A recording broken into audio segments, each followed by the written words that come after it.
Asal kalian tahu ya, OJK itu sebenarnya mendukung kalian itu gagal bayar. Loh, gimana sih Bang? Begini penjelasannya. Assalamualaikum warahmatullahi wabarakatuh. Balik lagi di channel Sekelas Pinjol. Channel ini akan membahas masalah seputar aplikasi pinjaman online dan permasalahan gagal bayar. Teman-teman, kabarnya sehat selalu ya untuk kita semua. Semoga kita diberi kemudahan dan kelancaran untuk melunasi hutang-hutang kita. Amin. Oke, langsung saja nih.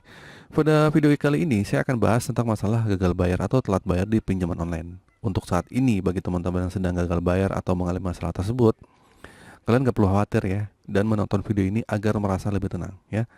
Nah, sebelum banyak orang yang mempromosikan gerakan gagal bayar, salam salam galbay, galbay nasional gitu kan. Mungkin sering banget ya kalian mungkin bacalah hal-hal seperti itu. Namun mereka itu semua itu tidak pernah mempermasalahkan secara hukum ya. Namun mereka itu semua tidak pernah dipermasalahkan secara hukum, intinya begitu. Nah, hal ini karena tidak ada hukum yang melarang atau anjuran gagal bayar di pinjaman online ya. Nah, OJK juga memberikan sanksi yang begitu besar atau memberatkan jika terjadi gagal bayar atau telat bayar ya. Intinya juga sebenarnya OJK sudah memberikan sanksi bagi kalian yang sudah gagal bayar.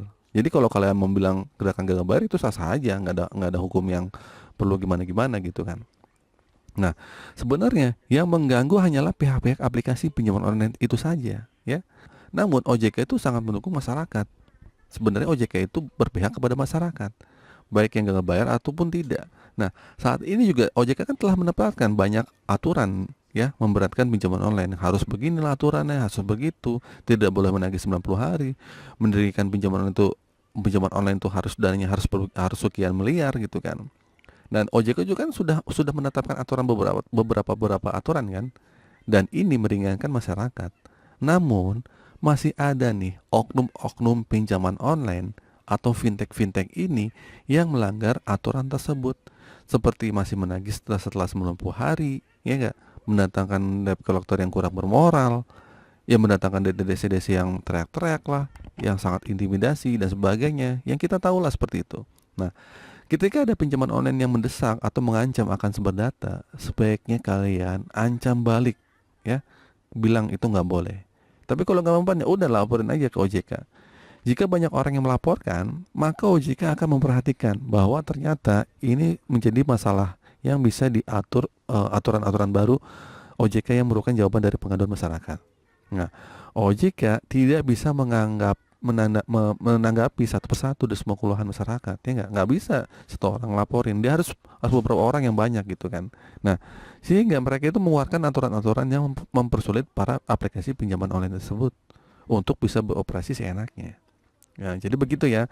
Jadi intinya sebenarnya OJK itu mendukung gerakan gagal bayar kalau emang karena merasa terintimidasi oleh DC-DC pinjol. Karena juga sebenarnya OJK itu juga sudah memberikan regulasi dan aturan-aturan yang memberatkan OJK. Tapi emang banyak banget sih pinjaman online yang melanggar aturan seperti itu.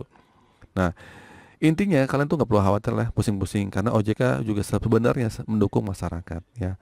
Nah, jadi kesimpulannya bahwa meskipun banyak orang yang mempromosikan gerakan gagal bayar pinjaman online, sebenarnya ini nggak ada hukum ya, nggak ada hukum yang melanggar anjuran tersebut. Walaupun kalau anjuran gagal bayar itu banyak, salam galbay itu nggak apa-apa, itu nggak ada hukum yang mengatur ya, nggak ada hukum yang perlu ada tindakan seperti apa.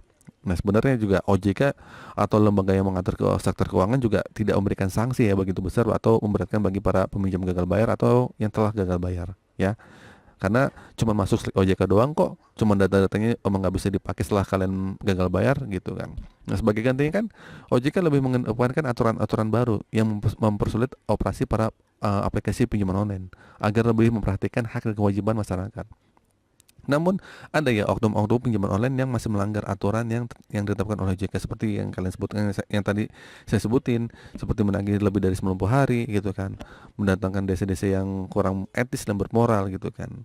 Nah, jadi oleh karena itu ya, masyarakat diimbau untuk tetap tenang atau melaporkan kejadian yang merugikan ke OJK, serta tidak perlu khawatir karena OJK juga tidak akan memberatkan para peminjam atau masalah pembayaran pinjaman online. Oke, itu saja teman-teman video kali ini. Semoga video ini bermanfaat. Akhir kata, assalamualaikum warahmatullahi wabarakatuh.